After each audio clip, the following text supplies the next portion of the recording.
Hello hatchlings, and I didn't think I'd be making this video, so this is just kind of an all around the changes, blah blah blah, everything to do with hormone replacement therapy, or as it's abbreviated to, HRT.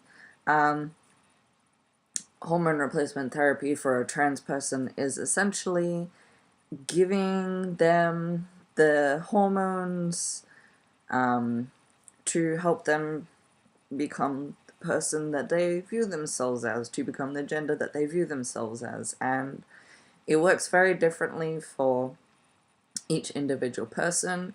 The kind of main changes are the ones that are usually listed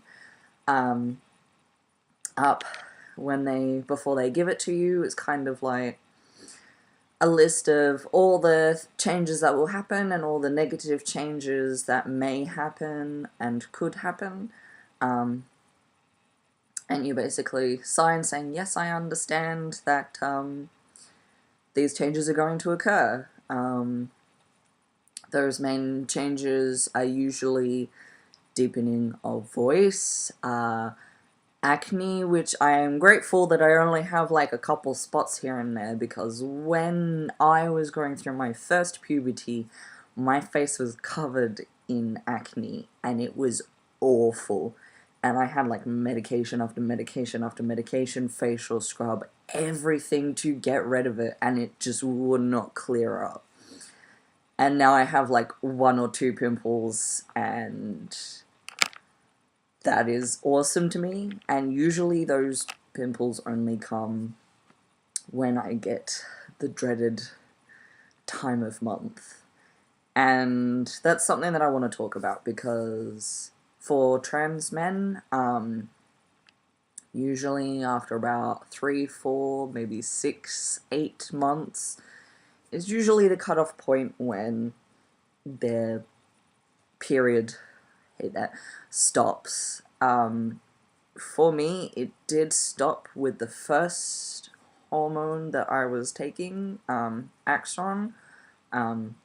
That particular brand and type of product is no longer being made.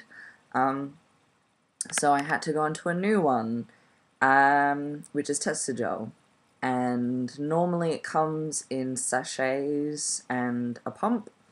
I was given the pump because I needed a lower dose than the sachets, and it now turns out that the sachets that I wanted to go onto are also not being made anymore. So the Testigel pump is the only transdermal thing that you can use other than injections. So that's the only thing you can take every day here in Australia to put onto your body other than injections. And for injections here, in where I live in Victoria, you have to go to a doctor each time you want to get it done. You can't do it yourself, even though I kind of am qualified to, and I have like certificates and everything for it. It has to be done by a doctor. It has to be done by a medical professional, because if you do something wrong, it then falls onto them rather than yourself. So those are the options here in Victoria. It is annoying because there are not many facilities that cater for people who are trans, and especially in the area where I live, there's not much knowledge about trans people, and there's not much acceptance about trans people. And the last time I went to my regular practitioner was about 4 months or 6 months or something like that, on hormone replacement therapy. I went there, I had like all my legal documents changed with Centrelink, so I went through Medicare in the facilities, and the doctor that I saw changed all of my information back without asking me if the new changes were correct. They just changed it without asking me, and I went and got like a medical certificate to say I couldn't work because I was really, really sick, and it had my old name, my old gender, my old prefixes all put back on there. So I never went back there again, and I don't plan to, and this is kind of something that you will need. It's something that you're eventually gonna have to deal with, especially if you live in an area that is quite isolated from the city. You get a lot of people who don't understand, and you get quite a lot of ignorance. And that ignorance is also fear, and that fear turns into violence. So I do have to be very careful, and I am rather blessed and lucky in the fact that I can be stealth, and I can pass as male now. I can say, I'm a young gentleman, my name's Marshall, blah blah blah. I can pass now. Which is not, it is very, very nice, but it is also incredibly important for my safety when I am walking around this area. But it's also incredibly important for particular situations where I'm going to places where there are a lot of homophobic and transphobic people. If they knew that I was trans and being with my girlfriend, it poses a risk not just for me, but it poses a risk for her as well. And that is unfortunately how the world still is. It's very risky. People can view her as a lesbian because not everyone will see me as a male if they know that I'm trans, and then they will see her as a lesbian, and that's one of my biggest fears. And that has been one of my biggest fears going through this process, is that whoever I am with, in terms of if they're female, if they're male, we're already seen as gay, so it doesn't really matter. But if they're female, people who aren't as accepting will view that relationship as lesbian, which is not the case. She's very straight.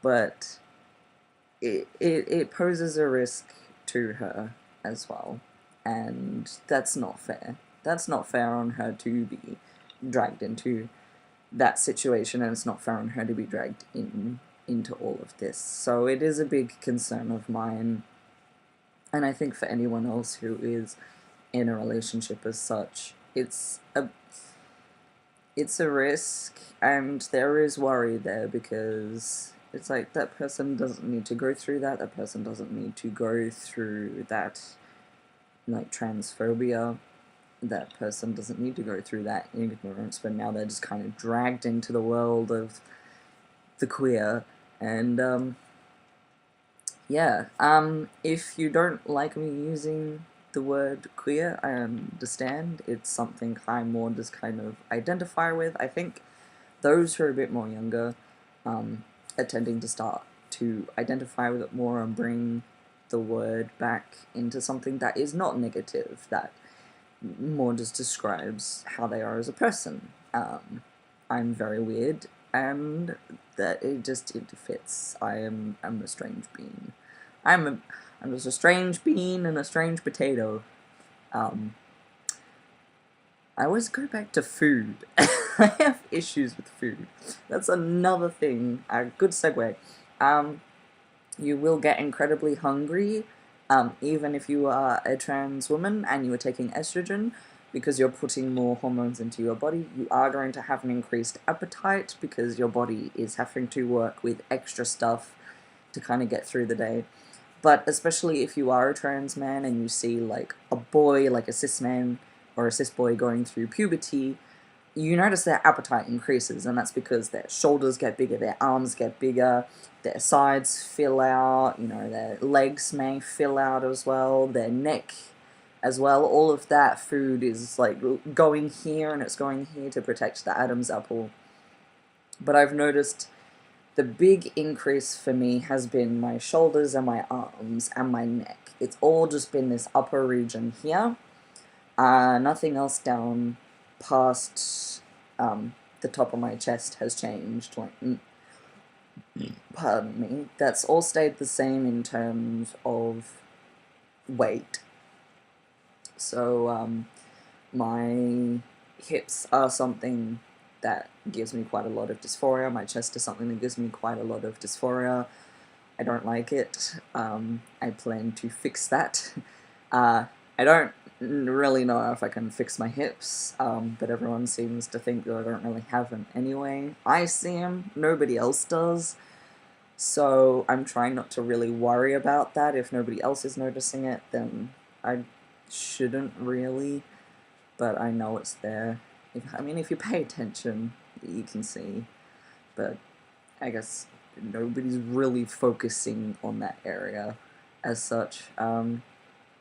But this is the main thing that I want to get rid of, hopefully by next year, like throughout next year, if the waiting list isn't that long. It could be a 2-year waiting list, and I could be waiting for a very long time. I want to organize an appointment when I have a certain amount of money saved. That's just to cover the initial cost of things, and then I can worry about everything else later.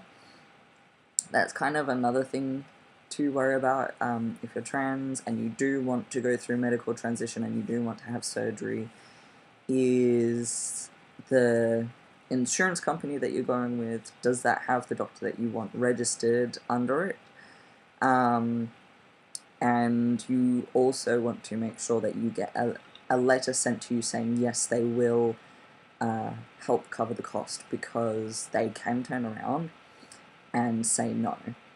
And so before going through surgery, before doing anything, ask if they will cover it. If they say yes, ask for them to send a letter saying that they will cover it, because if they then turn around and say no, you have a letter that is legally binding, and therefore then you can take them to court.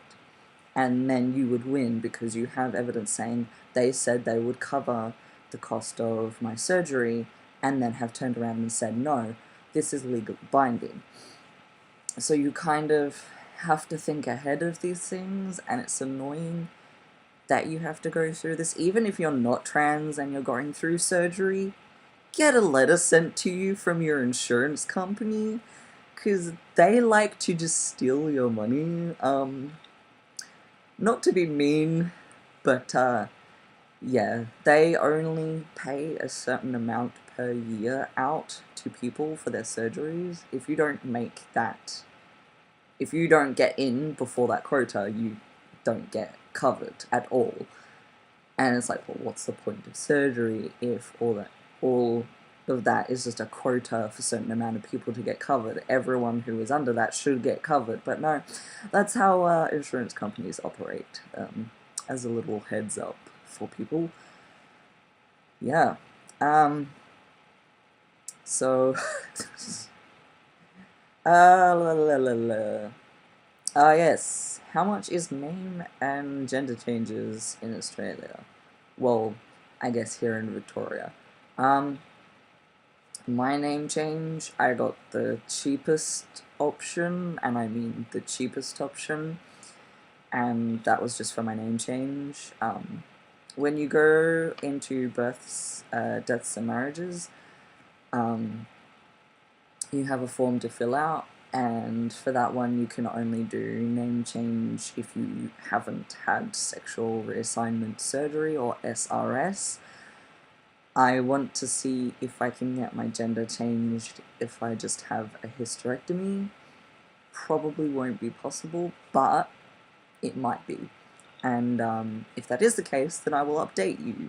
But yeah, you can't get your gender changed on your actual birth certificate without sexual reassignment surgery, unfortunately.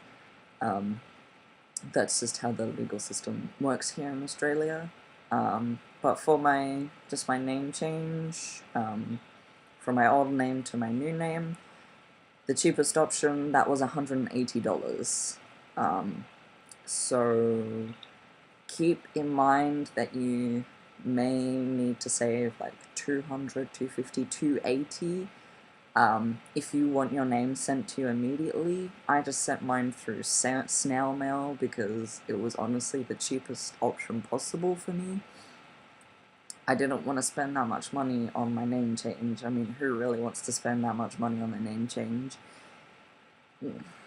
In other states, it can actually be a lot more money as well. So do keep this in mind that this is only for Victoria. I've heard in New South Wales it reaches $380. So keep that in mind when you are getting your name changed. It is annoying, and the process of changing all of your documents and everything like that is absolutely annoying. You do need to have a letter from your doctor saying that you're going through hormone replacement therapy in order to have your gender marker changed. To have your gender marker changed, you basically need to be going through hormone replacement therapy, I'm pretty sure. Or if you have a really nice doctor, they'll sign it away and say, yes, this person is trans, and therefore they can have their gender marker changed. It just kind of really depends on which medical practitioner you go to. The one that I am going to is Northside Clinic, and I am honestly incredibly grateful that I was pointed in the direction of Northside Clinic before I went to any other medical practitioner, before I went to a general doctor to get a letter saying that I could go to these places, because there are other places in Victoria that treat dysphoria and treat a transgender person as somebody with a mental illness and treat dysphoria as a mental illness. I'm incredibly grateful that Northside Clinic does not do that.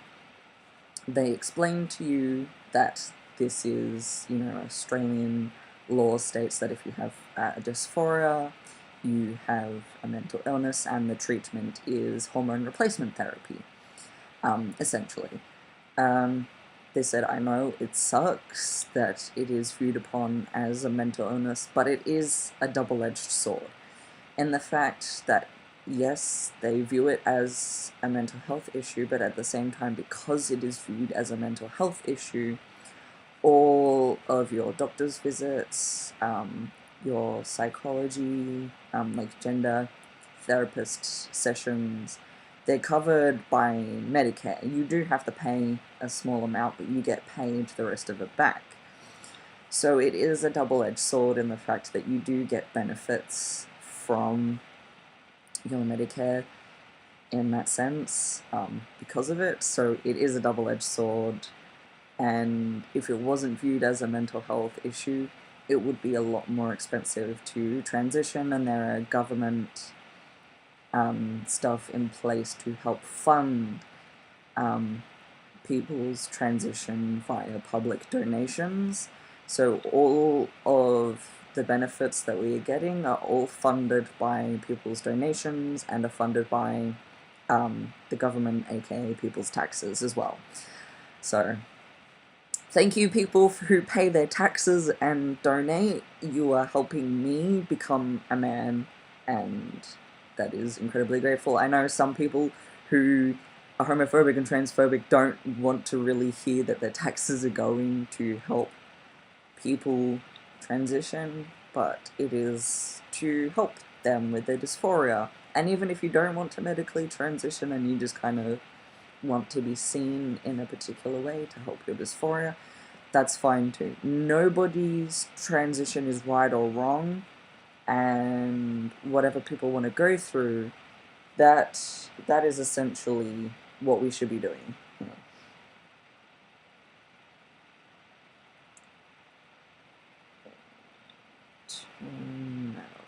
Sorry. I'm just getting things ready, because I gotta go somewhere after this. I should honestly cut this out, but you know what, whatever. Yeah, I am going somewhere after this, so I'm getting ready, essentially.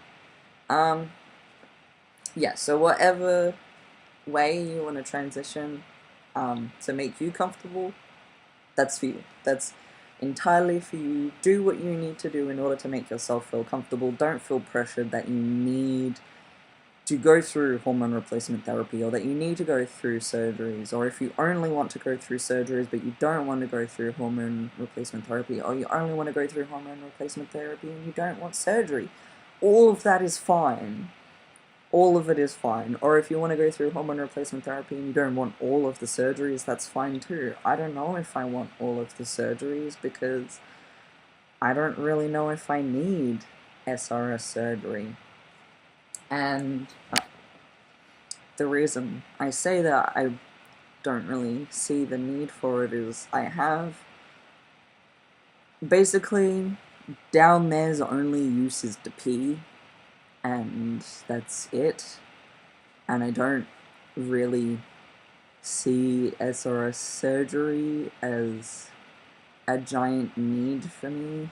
But I don't know how my dysphoria is affecting me down there until I've kind of fixed up everything else. Maybe I have really bad dysphoria about that area and I just don't know about it because my focus right now is on my chest. Like, it's the first thing I see when I'm like putting my hormones on, so it's kind of like the main focus of type thing.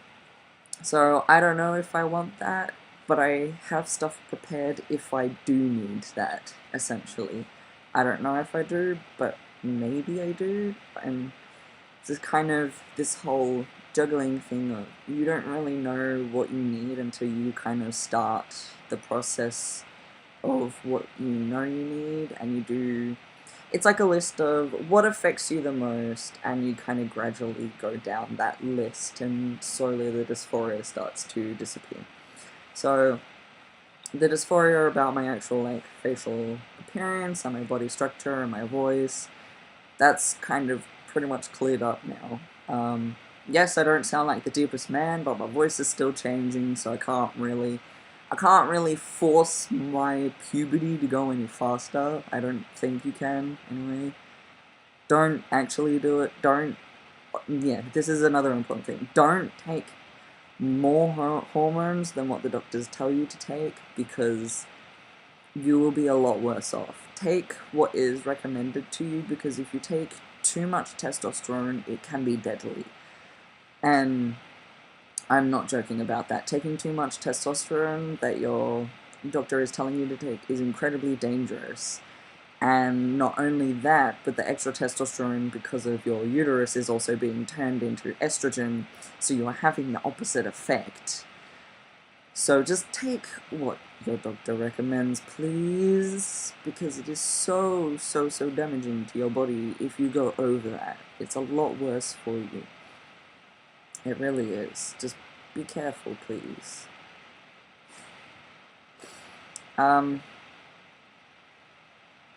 I know for a fact I got a lot hairier. I have to shave, so if I didn't shave, I'd actually have hair there. Just because I've started shaving and I grew stubble or like short hairs in like 2 days now. I've stopped taking Modoxil, so I know that that is just my body's natural growth, hair growth at the moment. I took Modoxil because I was so frustrated with how slow my hair was growing, and I just wanted to make it the speed that everyone else's hair grows at. And that helped a lot. It really did. I can keep my sideburns. I'll keep my sideburns. See my beautiful sideburns. So I at least have some facial hair. Some. My legs got hairier, my arms got hairier, like they just kind of got darker and thicker on my arms. My hands got hair, my feet got hair, my lower back has hair now. It's not just my butt, it's my lower back. My shoulders have hair now. I'm starting to get hair on my back. I'm starting to get hair on my chest. Like a lot more hair on my chest. I was getting hair on my chest before hormones, but I'm getting a lot more hair on my chest now. My snail trail got thicker and spread over my stomach, and now the top of my stomach has hair, and it looks like I'm just going to have hair all over my stomach because that's how it's growing. I'm just gonna be a really hairy man. Because it's shoulders, back, stomach, arms and legs, hands and feet. I'm a Sasquatch. That's what my genes said. For me to be a Sasquatch. I don't mind.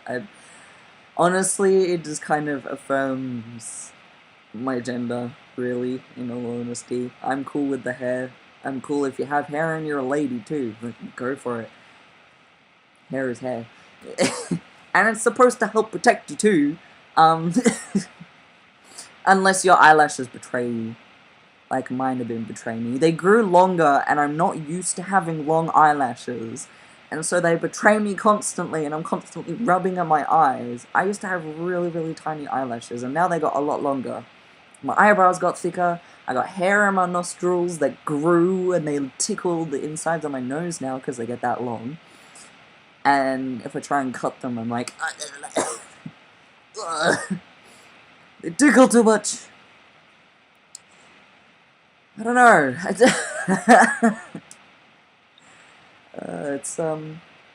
It's been a fun ride. It's definitely been a fun ride. These are kind of all the main changes that have happened, and I'll keep you updated when I go through surgery and all of that. But that has been my 12 months on testosterone, or a whole entire year on testosterone. I missed like 3 days because of some issues. We're not going into that. I explained it in a video. Basically, I didn't have hormones for 3 days because I was waiting for my script to arrive. Got my script and immediately took my hormones. But ever since I stopped taking it for 3 days, my period has not stopped. And that has caused me to want to have a hysterectomy along with my mastectomy. I just can't deal with my periods anymore. I don't like it. I don't want it. It's just, no. I don't. But everything else, I mean, I'm passing, and that's what I wanted. Sometimes, every now and then, on the phone, people are like, ma'am. And I was like, I know I have a high set voice, but, okay. I am a very androgynous person as well. Like, if I wanted to, like, be feminine, I can be. I don't know.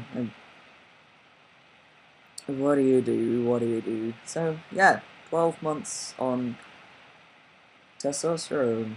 Crazy. Here's my update. Alright, well, I have to dash now because I need to be somewhere. My bad. Okay. Well, hopefully you enjoyed it. If you did, waddle over to the like button, subscribe, and you'll hopefully see more of my updates and everything else that comes along with it. And I'll see you all in the wingspan. Bye.